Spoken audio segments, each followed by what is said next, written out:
The War of the Worlds by H. G. Wells.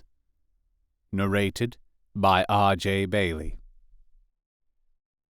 Book 2. The Earth Under the Martians. Chapter 5. The Stillness. My first act before I went into the pantry was to fasten the door between the kitchen and the scullery. But the pantry was empty. Every scrap of food had gone. Apparently, the Martian had taken it all on the previous day. At that discovery, I despaired for the first time. I took no food, or no drink either, on the 11th or the 12th day. At first, my mouth and throat were parched, and my strength ebbed sensibly. I sat about in the darkness of the scullery, in a state of despondent wretchedness. My mind ran on eating. I thought I had become deaf, for the noises of movement I had been accustomed to hear from the pit had ceased absolutely. I did not feel strong enough to crawl noiselessly to the peephole, or I would have gone there. On the 12th day, my throat was so painful that, taking the chance of alarming the Martians, I attacked the creaking rainwater pump that stood by the sink, and got a couple of glassfuls of blackened and tainted rainwater. I was greatly refreshed by this, and emboldened by the fact that no inquiring tentacle followed the noise of my pumping. During these days, in a rambling, inconclusive way, I thought much of the curate, and of the manner of his death. On the 13th day I drank some more water, and dozed, and thought disjointedly of eating, and of vague, impossible plans of escape. Whenever I dozed, I dreamt of horrible phantasms, of the death of the curate, or of sumptuous dinners. But, asleep or awake, I felt a keen pain that urged me to drink again and again. The light that came into the scullery was no longer grey, but red. To my disordered imagination, it seemed the colour of blood. On the 14th day, I went into the kitchen, and I was surprised to find that the fronds of the red weed had grown right across the hole in the wall, turning the half-light of the place into a crimson-coloured obscurity. It was early on the 15th day that I heard a curious, familiar sequence of sounds in the kitchen, and, listening, identified it as the sniffing and scratching of a dog. Going into the kitchen, I saw a dog's nose peering in through a break among the ruddy fronds. This greatly surprised me. At the scent of me, he barked shortly. I thought, if I could induce him to come into the place quietly, I should be able, perhaps, to kill and eat him. And in any case, it would be advisable to kill him, lest his actions attracted the attention of the Martians. I crept forward, saying, "Good dog," very softly, but he suddenly withdrew his head and disappeared. I listened. I was not deaf, but certainly the pit was still.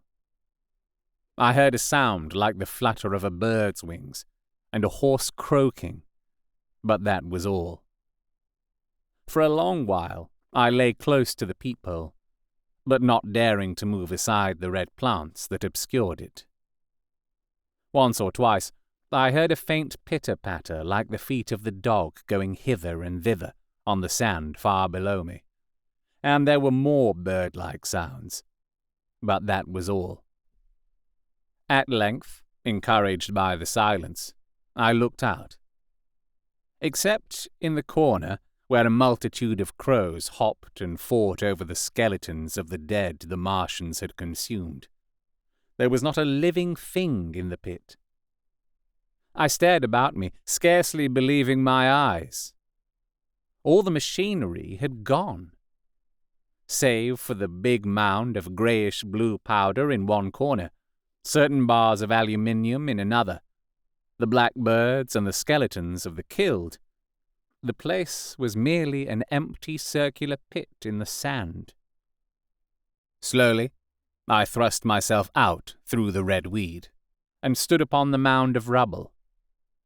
I could see in any direction save behind me, to the north, and neither Martians nor sign of Martians were to be seen. The pit dropped sheerly from my feet, but a little way along the rubbish afforded a practicable slope to the summit of the ruins. My chance of escape had come. I began to tremble.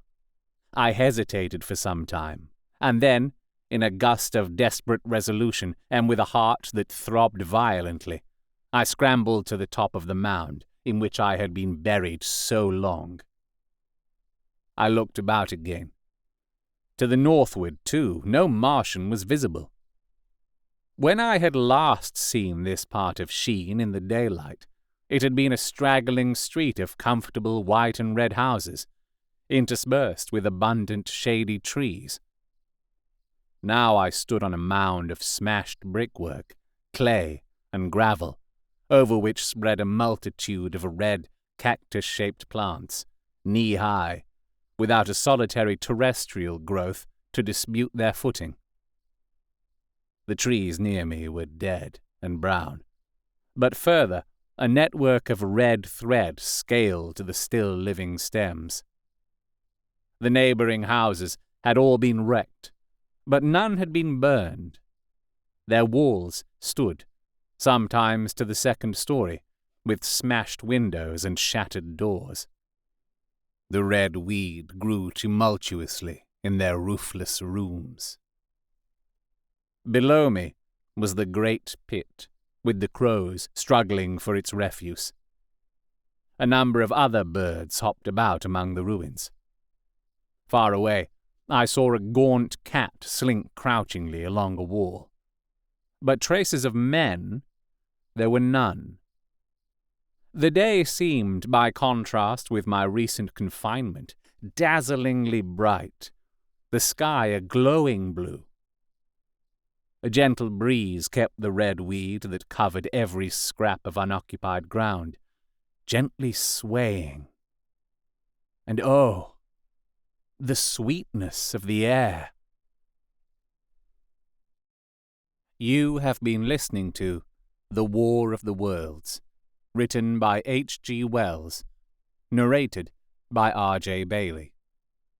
If you have enjoyed this recording, you can support me by getting Martian merch at fineartgeek.redbubble.com. If you're listening to this via podcast or on YouTube, you can also support me by liking, sharing, subscribing, leaving a review, and commenting where those things are applicable.